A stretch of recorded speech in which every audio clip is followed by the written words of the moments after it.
right from the beginning. Most of them have been with us right from the beginning, and we love them, and they're just special people. Representatives Kimberly Iber,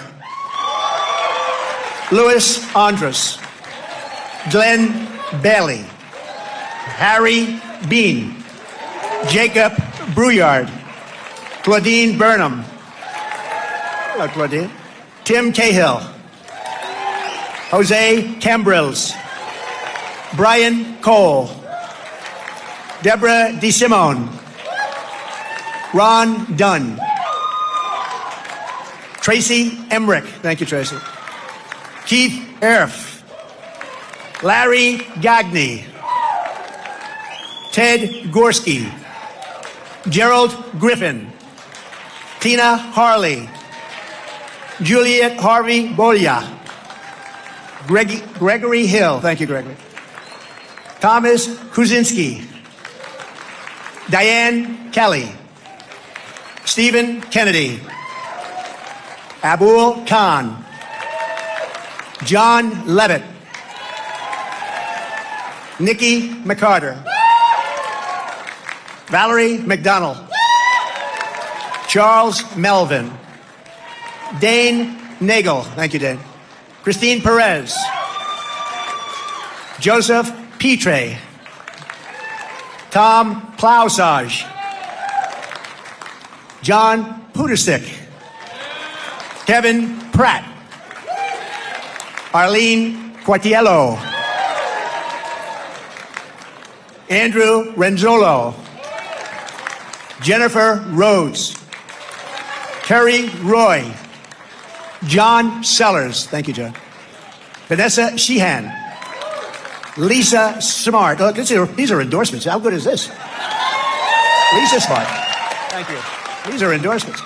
James Spillane, Jonathan Stone, James Summers, Jeffrey Tenjar, Paul Terry, Dick Thaxton, Jordan Urlili, Jordan, thank you, Lily Walsh,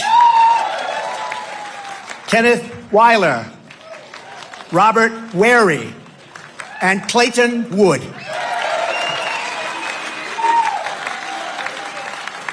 And somebody said, do you think I should introduce them? It's 51. I said, you know what? They were out there at the front. Many of them were here from the beginning. I said, I'll take the time. You know, I'm not sure if television's too thrilled. Look at all these people. I don't know if television's thrilled, but we're thrilled, right? We're thrilled. I also want to introduce Bruce Breton and Lou Gargiolo, who have been with us for a long time, right from the beginning. Thank you both. Right from the beginning. Thank you, Lou. Thank you. And I want to thank President of the New Hampshire Federation of College Republicans, Harrison Spalthorf. Harrison, wherever you may be. Thank you, Harrison. New Hampshire Federation of Republican Women President, Elizabeth Girard. Thank you, Elizabeth. Thank you. The founder of the 603 Alliance, Fran Windolbo. And also my New Hampshire senior advisor, who's been with me for a long time, Steve Stepanek. Thank you very much, Steve. Great job. Great job from day one. My state director, Trevor Nuclearly. Trevor, thank you very much. As well as somebody who really did a great job, ran for office, did very well, Caroline Levitt. Thank you. Thank you. Did a great job. And a very good friend of mine is here today, and he lives here, and he loves this state very much, and he was the first person that was with me. He said, you'll do it. This was a long time ago, in 2015, maybe before that, but he's been a friend of mine for a long time, loves this state, and he's a political pro. Corey Lewandowski, where is he? Where is he? He's such a good guy. Thank you, Corey. And by the way, we will take a few questions if you want after we're finished. Is that okay? So I do that early so you can think. Otherwise, if I do it right at the end, that's the better way to do it. I'll finish and then say, any questions? Okay, let's get out of here. Now you have a whole little time to think about it, but we'll take a few questions, okay? You think Biden takes questions? I don't think so. I don't think so. You saw yesterday, he had the cue card. He said, call this one. This is what she's going to ask, and here's the answer. They never did that with me in the White House, I can tell you. On Tuesday, Joe Biden officially announced that he will seek 4 more disastrous years in the White House. As you know, I've done very well against crooked Hillary Clinton, but today I'm going to do this, and I think this could be maybe the most important part of what I'm going to say, because this is going to be a major announcement. Are you ready? Is everybody ready? I will be retiring the name Crooked from Hillary Clinton and her moniker, and I'm going to give her a new name. I don't know, like maybe Lovely Hillary or Beautiful Hillary, but I'm going to retire the name Crooked so that we can use the name for Joe Biden, because he'll be known from now on as Crooked Joe Biden.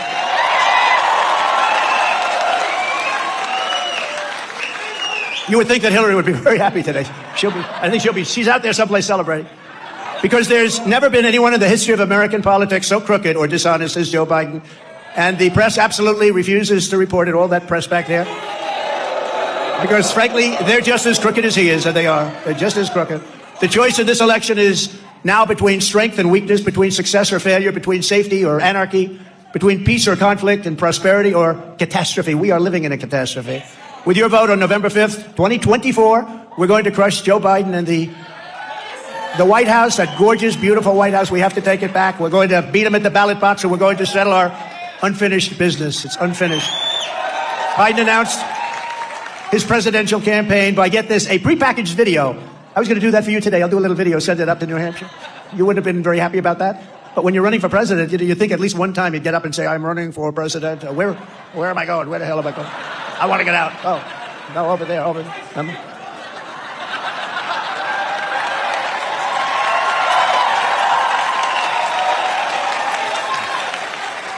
A prepackaged video that took supposedly 7 takes to get it right, if right is what you want to call it.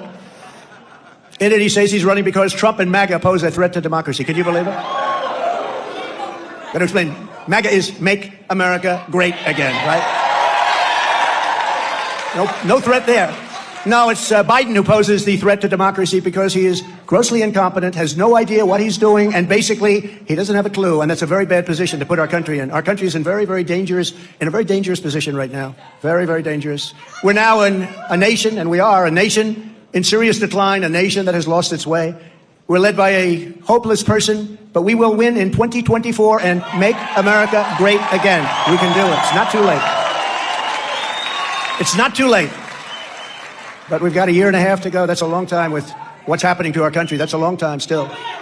With such a calamitous presidency, it's almost inconceivable that Biden would have even thought of running for re-election. He's destroyed our country. And yet he says in his recorded piece that he wants to finish the job. That's right. He wants to finish the job of destroying our country. But on that, he's actually very close. He is very close to finishing the job, unfortunately.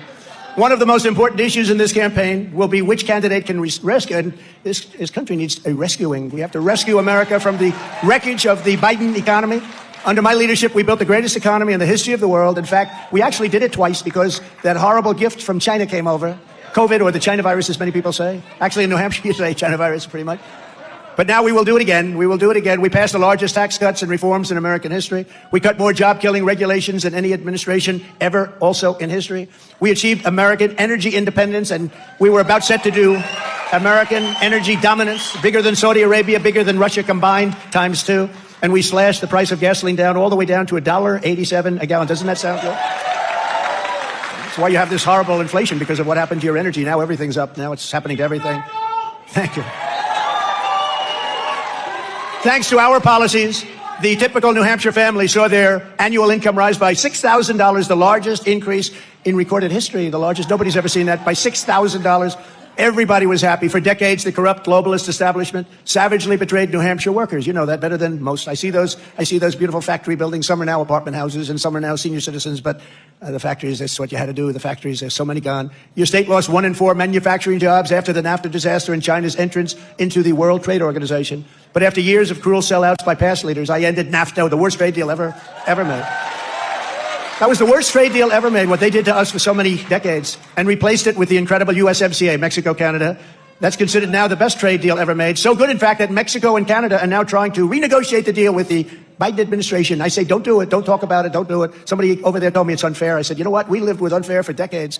Now they say it's unfair. No, we made a great deal, and you're all manufacturers, farmers, everybody is benefiting. USMCA, we're very proud of that. Don't let them renegotiate. I withdrew from the job-crushing Trans-Pacific Partnership. That would have totally destroyed this country. They were all set to sign. Obama, Barack Hussein Obama, they were all set to sign it. And I stood up to China like no administration has ever done before. Bringing in hundreds and hundreds of billions of dollars, pouring into our treasury from China when no other president had gotten even 10 cents. Not one president got, and I literally mean not 10 cents. We got hundreds of billions of dollars. I don't think they like me too much, but that's okay. Well, everybody else is paid off by China, including, by the way, our president, okay? It's a big problem. You wonder why he does nothing about China, why he doesn't do what he's supposed to be doing, because he got millions of dollars from China. You see it. I made big promises to the people of New Hampshire, and as your president, I kept every single promise.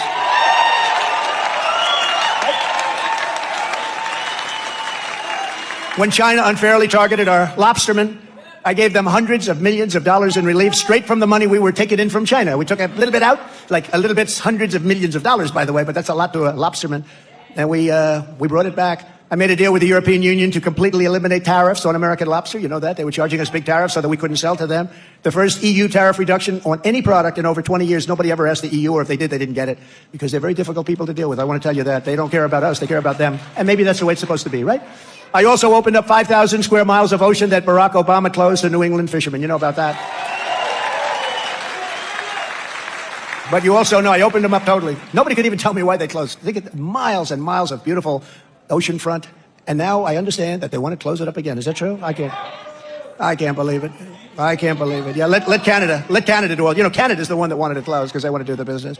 And I gave our farmers $28 billion out of the tariffs that we took in from China because they were treated very unfairly. I said, how much would it be? They said, approximately $28 billion. I said, I'm going to take it from China. China paid them $28 billion. Who else is going to do that one, okay? Tell that one to President Xi. You mind giving our farmers $28 billion?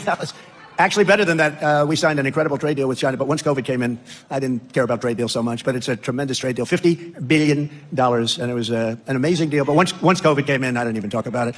In everything I did, I put New Hampshire first, and I put America first, everything.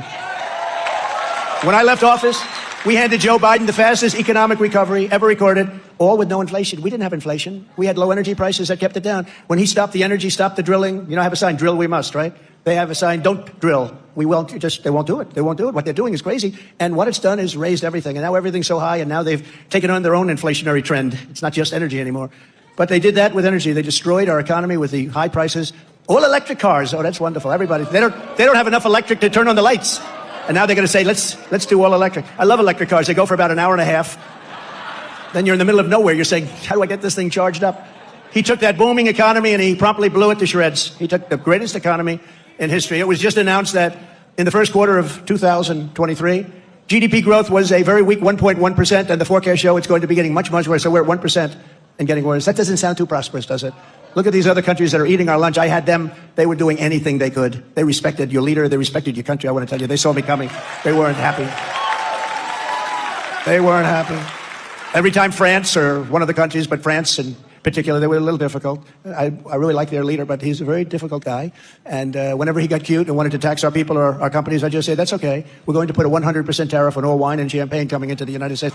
They would say, no, we will not do it. We have decided we won't do it. No, but I don't think they do that. I don't think they do that in this group here. We should have tremendous power. We have tremendous economic power that we don't use. But, you know, we better be smart, because soon we're not going to have economic power. We're not going to have anything. Since Joe Biden took office, the typical family has lost over $7,400 in annual income. Think of that. Inflation is out of control. Banks are collapsing. Banks are going bad. That's a bad sign. You remember 1929, it started with the banks. Real wages are down 24 months in a row, the longest losing streak ever in our country. Think of that. Real wages. That's what it's all about, is real wages. The trade deficit has surged to a record $1 trillion. Household wealth has declined by $4 trillion. These are numbers that nobody's ever seen before. You know, they stand up and they say, no, the economy is good. The economy is horrible. After Biden shut down the Keystone XL pipeline that I started and passed a $20 billion tax hike on American energy, gas prices in New Hampshire are up 53%. And your state, congratulations, you did have one good thing from this administration. You set a record, if you like records, but not like this. Your state has the highest electricity costs in the entire nation. Tell your governor he ought to work on that a little bit. You know that, Steve? You have the highest cost in the entire nation. I will quickly be able to cut that number in half, or more than that. I'll do that. Nobody knew that. New Hampshire has the highest electricity cost, I think the highest energy cost, but highest electricity cost in the nation. Let's go to all electric cars. How does that sound, right? You have the highest electric cost in the nation. They don't want to give you, they don't want you driving, like, how about driving for about an hour and 15 minutes? And then say, it's time to get a charge. Joe Biden cares only about enriching his own family. I care about enriching your family and you. A Biden victory will be bad for you, good for China, and truly great for these globalists. We've got a lot of globalists. A Trump victory will be bad for the globalists, the rhinos, the communists, the Marxists, but it will be great for the hardworking people of New Hampshire. Within hours of my inauguration, I will begin the process of terminating every Biden policy that is brutalizing New Hampshire and all U.S. workers. I will restore my famously successful executive order requiring that for every one new regulation, 2 old regulations must be eliminated. That was so successful. You remember that, when I did that? And I was actually getting 12, 13, 14 cut down. It was amazing, actually. But they put many of them back. but they haven't been able to up your taxes yet because we have a very strong bill. We went through everything to make sure that nobody could tamper with it, but they're trying to raise your taxes very greatly. Instead of growing the size and scope of the federal government every year, we will shrink it every year with aggressive cost reduction targets for each federal department. But we'll take care of our military. We have to. We have no choice. A lot of bad actors out there looking to do harm. We will take care of our military. You know, I rebuilt our entire military. They gave $85 billion of it to Afghanistan, but in probably the most embarrassing moment in the history of our country, $85 billion worth of brand new military equipment. I will create a true national trade policy like the kind that made New Hampshire a manufacturing and industrial powerhouse in the old days. Remember the old days? You see those buildings all over and you say, wow. I did a great job in renegotiating trade deals with other countries. They were the worst, the most horrible deals I've ever seen. I'd often wondered to myself, who the hell negotiated these deals? They were so bad. You'd say they were either like very, very stupid people or they hated our country. It could only be one of two. I think both. Yeah, they probably. I think maybe both. Now, the worst deals I've ever seen with Japan and with South Korea, Mexico, Canada, China, all of these countries, it was just amazing how bad they were. And, you know, like South Korea, we take care of their economy. We take care of everything. We take care of the military. They're right next door to Kim Jong-un. He and I have a very good relationship. People would say, it's not good to have a good relationship. Yeah, it's very good to have a good relationship. It really is. But he's not so happy with Biden. He says bad things about Biden. But what I really wanted to do, the Trump Reciprocal Trade Act, you know what that is? That will go along with the Trump tax cuts, which they haven't been able to terminate because we've drawn them so powerfully under the Reciprocal Trade Act. This is, think of this, every country, do we have any children here? No. Couple. Close, that's such a good-looking guy. Put your hands over your ears. Every country, he'll hear it soon enough. Every country is screwing us, right? So they've all charged us taxes and trade barriers. India, China, everyone. Europe, by the way, all over Europe. Under the Trump Reciprocal Trade Act, if India, as an example, or China, Europe, any place, any country charges us, let's say 100% or 200%, that's what they do. You could ask Harley Davidson, you could ask a lot of companies that are unable to put their product into these countries because what they do, they make it impossible. We immediately charge them the exact same thing. It's called reciprocal. So if India charges our companies 100, we charge their companies 100. It's very simple. And yet we have people in Congress that say, no, I don't think that's good. Anybody that says that's no good, very interesting. Lindsey Graham, the progressive from South Carolina. No, he's a progressive, but he's got some good things too, okay? But Lindsey Graham, I said to him, Lindsey, you got to go along with this. We were all set to get it done. You got to go along with this. He said, so let me get this straight. If they charge us, we charge them the same thing. He said it's not his strength. Other things are his strength. He said, so they charge us, we charge them the same thing, right? Yeah, you got my vote. That's so easy. But, you know, you have guys in there that I guess campaign contributions are much worse than that. Maybe campaign contributions that aren't recorded. But can you imagine? But we were close to getting that done, and then the election was rigged. But we would have had that done. And done very, very quickly. One of two things will happen. They will get rid of the tariffs on us. They'll most likely get rid of them if you start doing this, because we have countries that it's so imbalanced, so unfair. The deficits are massive. As an example, with China, $600 billion we lose every year. I got it down, way down. And then we had a little surprise on an election, and they're way up now. They're doing better than they've ever done. But they'll leave them. The United States will make a fortune on this. The United States will make an absolute fortune, get rid of your deficits, and other countries won't go around saying we're stupid people, because that's what they say right now. We're stupid people to allow this to happen, where they charge us and we don't charge them. Cars, as an example. In China, you make a car in America, send it to China, you have to pay a fortune to get it in. You have like 9 different tax structures. They can make cars and send them into us. We did put some taxes on, though, I will tell you that. I was ready to get all of this passed, and we had great support when we got hit with the election, and we got hit with the COVID, and we got hit with everything you could get hit with, and then we rebuilt it, and we had the stock market actually higher than it was just prior to COVID, when you think of it. Pretty amazing. Regeneron, so many different things we did. We did a great job. We never got credit for that one. They give Biden credit. He doesn't know he's alive. I mean, jeez. Under the Trump Reciprocal Trade Act, companies, factories, and jobs will come roaring back into our country, and massive deficits that we've been paying for decades and decades, it's going to disappear. The deficits will disappear almost overnight. I will also revoke China's most favored nation trade status. You believe it? They were given a most favored nation because